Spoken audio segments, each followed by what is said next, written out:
Halo, assalamualaikum warahmatullahi wabarakatuh. Perkenalkan, nama saya Miftahul Rizky, mahasiswa dari Prodi Manajemen Informatika Politeknik PGRI Banten. Sini saya akan mendemonstrasikan eh, proyek tugas akhir saya, yaitu aplikasi Point of Sales dengan berbasis website. Oke, langsung saja. Langkah pertama, kita masuk dulu ke aplikasinya melalui URL.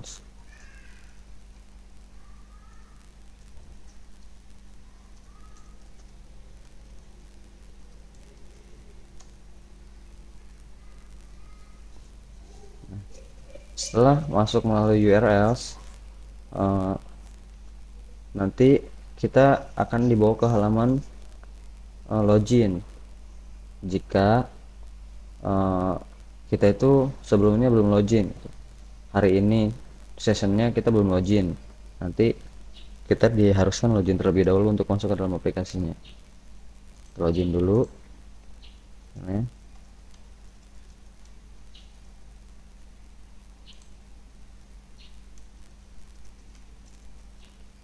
Oh iya, ini saya login sebagai developer ya. Ups.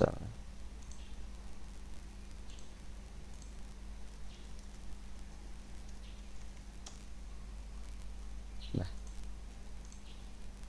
lupa sebentar.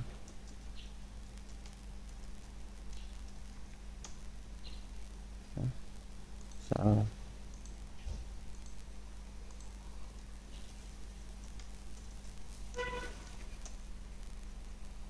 Coba saya cek dulu.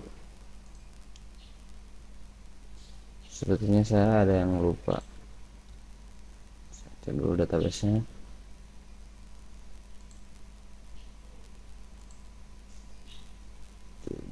Bos.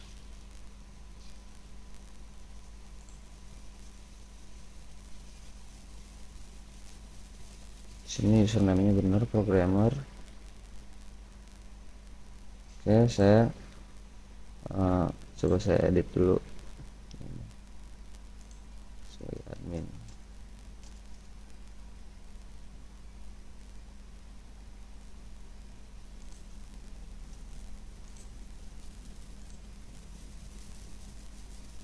Saya ini tadi juga.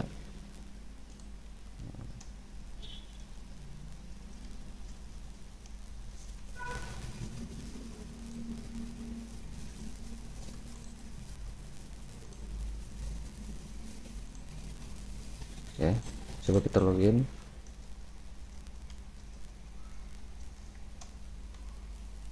Hmm.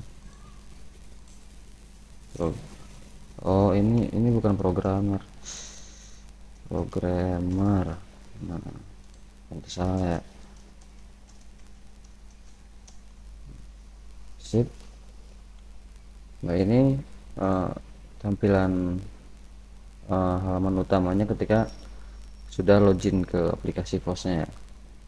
Di dashboard itu nggak ada apa-apa, cuma seputar informasi data item, suppliers, customer, sama user. Nah, cara penggunaan aplikasi ini yang pertama, tentunya kita harus ada suppliers.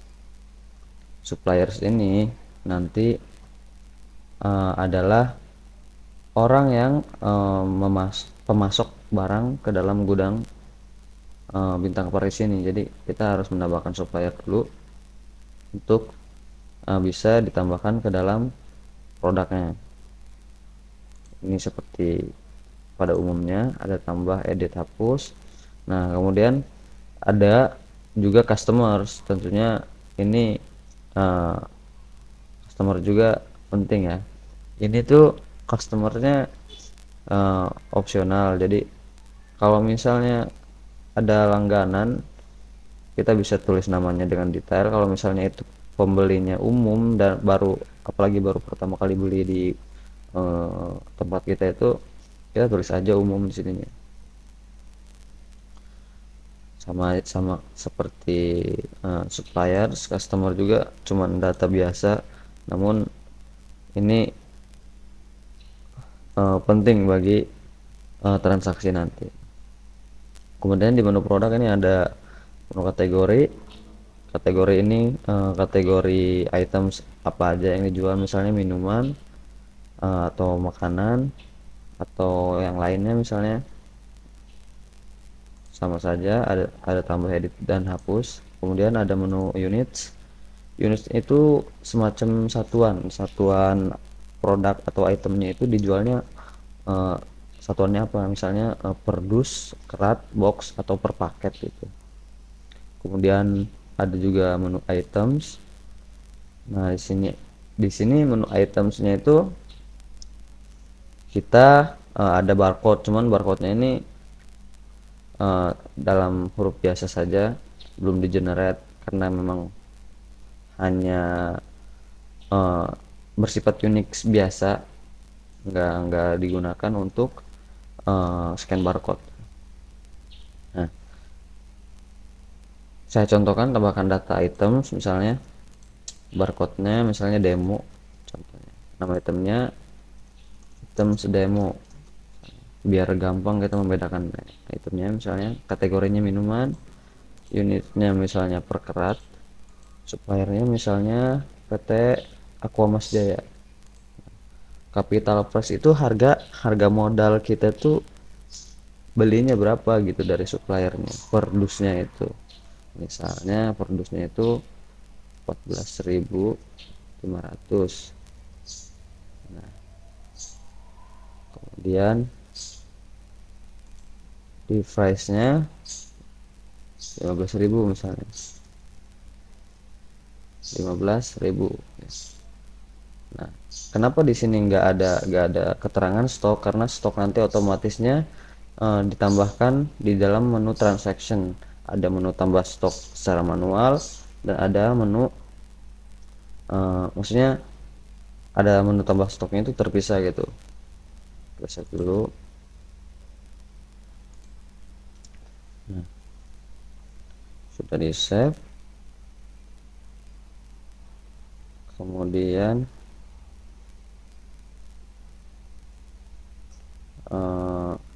ada juga. Nah, di sini kan kita buat tadi items demo nih, demo items, stoknya masih 0 kan. Nah, untuk nambahin stoknya kita masuk ke transaksi, ada stock in sama stock out. Di sini stock in, kita tinggal add new aja, nanti muncul. Nah, nanti munculkan itemnya nih, tinggal kita select saja mau nambahin itemnya berapa. Nah, inisial stoknya itu, stok sekarang itu ada berapa sih, misalnya karena misalnya 0, kita tulis aja di sininya detailnya, pemasukan pertama misalnya. Nah, ini kuantitinya berapa, maksudnya misalnya 50. Kita save. Oke. Nah, kuantitinya 50 kan. Coba kita balik lagi ke produk, ke items. Nah, sekarang ada 50 itu. Begitu pula sama stock out. Nah, namun stock out yang ini digunakan hanya untuk misalnya kayak semacam ada item yang rusak atau tidak layak jual misalnya. Contoh, saya kurangi stoknya nih. Kalau misalnya yang stoknya 0, kita nggak bisa pilih stoknya. Harus yang stoknya ada aja yang bisa dikurangin stoknya gitu. Kita pilih misalnya pecah pecah tidak layak jual misalnya, ya, jual. Satuannya kan kerat, misalnya berapa kerat, 2 kerat misalnya rusaknya. Kita save. Nah, sini 2 kerat. Nah, kalau misalnya kita balik lagi ke items, nah, nanti dia ngurangin jadi 48. Nah, stock in juga misalnya kalau ini salah salah salah items, misalnya salah, kalau enggak, atau salah masukin kuantitinya, harusnya kuantitinya 50 gitu, tapi harusnya kuantitinya bukan dari 50 tapi isinya 50, tinggal dihapus aja, nanti ke reset semua gitu. Nanti ke reset semua. Misalnya nih saya hapus, nah ini saya hapus. Kemudian stock out juga saya hapus. Nanti di bagian itemsnya ini akan kembali jadi 0 gitu. Oke, kita tambahin stoknya dulu. Masukkan pertama, oh ya, itemnya. Oke, ini yang demo ya, kita pilih yang demo aja biar gampang ngelihat ini. Misalnya 50 atau 100 dah. 100. Oke, di sini harusnya sudah masuk di items. Sudah masuk ya, stoknya 100. Nah, ada lagi di menu sales. Nah, ini dia. Nah, sini banyak sekali ya form-form yang harus diisi. Cuman nggak terlalu banyak sih. Ini cuman pemanis saja. Nah, ini date ini tanggal dimana kita itu nginputin atau melakukan transaksi gitu. Ini pemilihan customernya untuk umum, misalnya pilih umum. Namun saya sarankan misalnya ketika melakukan saran saya ketika memakai aplikasi ini, pemilihan customer di nomor 2 kan. Jadi kita isi dulu item apa aja yang mau dijual. Misalnya nih, kita nyari dulu itemnya di sini nih. Kita pilih. Nah, kuantitinya berapa? Misalnya 10. Nah, spesial diskon ada berapa? Misalnya diskonnya 0. Kita add aja. Nah, nanti kan 15.000 kali 10 150.000 kan per karatnya misalnya. Nah, ini invoice juga auto generate, terus otomatis ganti nomor invoice nya gitu. Ini EC ini kasir, 23 ini tahun, 07 ini bulan, 18 ini tanggal, ini urutan nomor invoice ini per tanggal sekarang gitu. Nah, misalnya saya mau ini yang demo, oh kita tambahin lagi aja misalnya stok itemnya, biar ada 2 item yang kita check out. Misalnya saya florid, ini florid kita tambahin pemasukan pertama, ini 100 juga. Oke,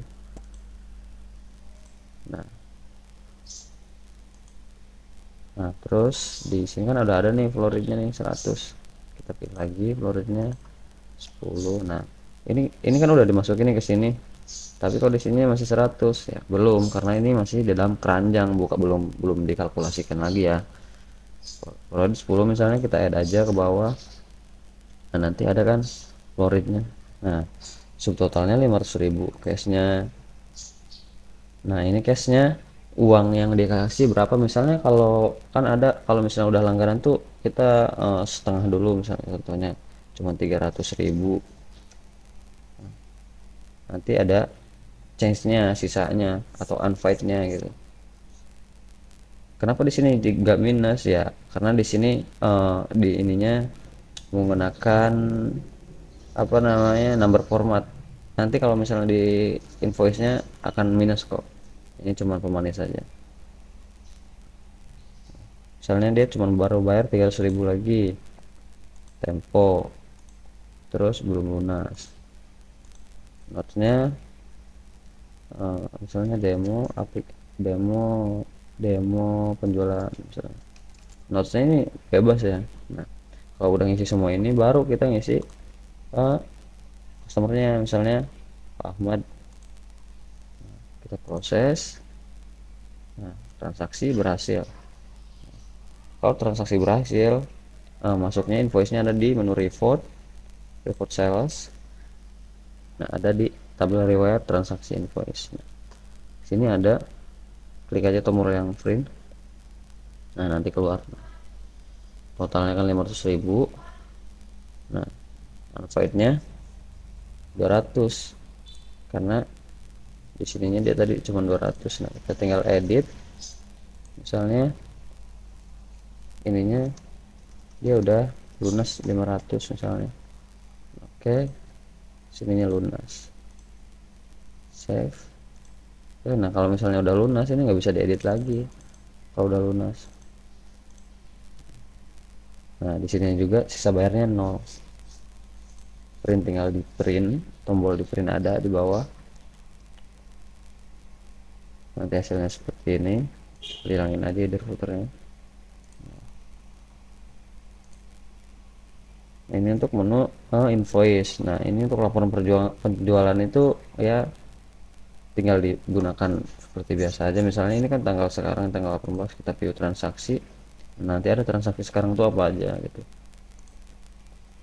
Laporan stok juga sama, laporan stok. Nah, ini cuman ada riwayat stok masuk stok keluarnya. Nah, ini kan tadi terjadi transaksi ya di sini. Di sini kan terjadi transaksi nih.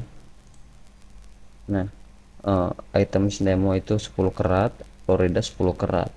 Nah, terus di itemsnya ini juga berkurang.